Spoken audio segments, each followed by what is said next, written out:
নমস্কার বন্ধুরা, এই মুহূর্তে আরও একটি জব বিজ্ঞপ্তির নোটিফিকেশান প্রকাশিত হয়েছে, যেটা আজকের আমরা এই ভিডিওটিতে একদম স্টেপ বাই স্টেপ আলোচনা করতে চলেছি।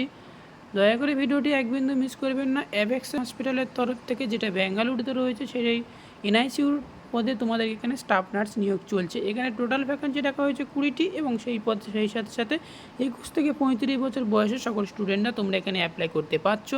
যেহেতু এটা গতকাল পাবলিশ করা হয়েছে, যত 2 তারিখেই পাবলিশ করা হয়েছে, অ্যাপ্লিকেশন স্টার্ট অলরেডি হয়ে গিয়েছে এবং সেপ্টেম্বর মাস 30 তারিখ পর্যন্ত তোমরা এটা অ্যাপ্লিকেশন করতে পারবে। এটা পার্মানেন্ট জব হিসেবে তোমাদেরকে বলে রাখা দরকার। এখানে ইন্টারভিউর বেসিক হিসেবে তোমাদের এখানে সিলেকশন প্রসেস চলছে। এটা অনলাইন মোডের মাধ্যমে যেহেতু তোমাদেরকে এখানে অ্যাপ্লিকেশন করতে পারবে এবং অ্যাবেক্স হসপিটালের তরফ থেকে তোমাদেরকে সেই হসপিটালে তোমাদেরকে এখানে ভ্যাকেন্সি দেওয়া হবে, যেটা বেঙ্গালুরুতে রয়েছে। যে সমস্ত স্টুডেন্টরা তোমরা বেঙ্গালুরুতে বলেছিলে যে বেঙ্গালুরুতে জব ভ্যাকেন্সির জন্য তোমাদের বলেছিলে, তো সেই সমস্ত স্টুডেন্টদের উদ্দেশ্যে একটা গুরুত্বপূর্ণ আপডেট হিসেবে তোমাদের সামনে তুলে ধরতে চলেছি।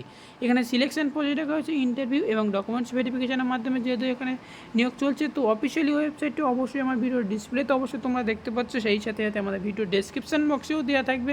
চিন্তার কোনো কারণ নেই, যারা যারা অ্যাপ্লাই করতে চাও অতি অবশ্যই তোমরা এখানে অ্যাপ্লাই করতে পারবে।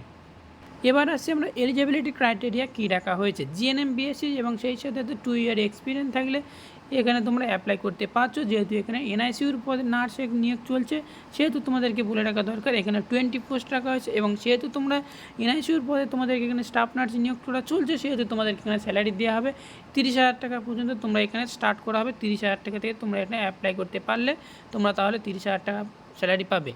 এখান থেকে আরও যেটা বলা দরকার সেটা হচ্ছে কি, হাউ টু অ্যাপ্লাই, অর্থাৎ আমরা কীভাবে অ্যাপ্লাই করবো। অ্যাবেক্স হসপিটালের যে মেনু ওয়েবসাইটটা দেখতে পাচ্ছ এই ডিসপ্লেতে, তো অ্যাবেক্স হসপিটালে যাওয়ার পরে যে কাজটি করতে হবে, যে রিক্রুটমেন্ট অপশানটা রয়েছে, এই রিক্রুটমেন্ট অপশানে গেলে সেখান থেকে তোমরা এনআইসিউর নার্স অ্যাডভার্টাইজমেন্ট নোটিফিকেশানটি দেখতে পাবে, অথবা আমার ভিডিও ডিসক্রিপশন বক্সে নোটিশটা অবশ্যই তোমাদেরকে দেওয়া থাকবে। সেখান থেকে পারলে তোমরা নোটিশটা অবশ্যই দেখে নেবে, তারপরে তোমরা অ্যাপ্লাই করবে। এবং সেই সাথে অ্যাবেক্স হসপিটালের তরফ থেকে যে এনআইসিউর পদে তোমাদেরকে নার্স নিয়োগ চলছে, সেক্ষেত্রে তোমরা অ্যাপ্লিকেশন করার জন্য অ্যাপ্লিকেশন ফিজ কত টাকা নেওয়া হবে। এখানে তোমাদেরকে এসটি বা জেনারেল ক্যান্ডিডেটদের ক্ষেত্রে কোনো ফিজ এখানে রিকমেন্ড করা হয়নি, রিকোয়েস্টেড করা হয়নি। এবং সেই সাথে সাথে বলা দরকার যে সিলেকশন প্রসেস চলছে, যেহেতু ডকুমেন্টস এবং ইন্টারভিউর মাধ্যমে যেহেতু তোমাদেরকে এখানে সিলেকশন প্রসেস চলছে এবং ইন্টারভিউ যেহেতু হবে, তাহলে সেক্ষেত্রে তোমাদেরকে যে সিলেবাসগুলো রাখা হয়েছে সেই সিলেবাসগুলো অবশ্যই আমার ভিডিওর ডিসপ্লেতে অবশ্যই দেখতে পাচ্ছ। তো এতটুকু জানানো ছিল আজকের এই ছোট্ট ভিডিওটির মাধ্যমে। ভিডিওটি যদি এক বিন্দু ভালো লেগে থাকে, তাহলে এনি কোয়ারি থাকলে, এনি কোয়েশ্চেন থাকলে অবশ্যই তোমরা কমেন্ট করে জানাতে ভুলবে না। Thank you for watching video. Next আবার কোনো একটা জব বিজ্ঞপ্তির আপডেট বা নোটিফিকেশনের আপডেট নিয়ে তোমাদের আলোচনা করব।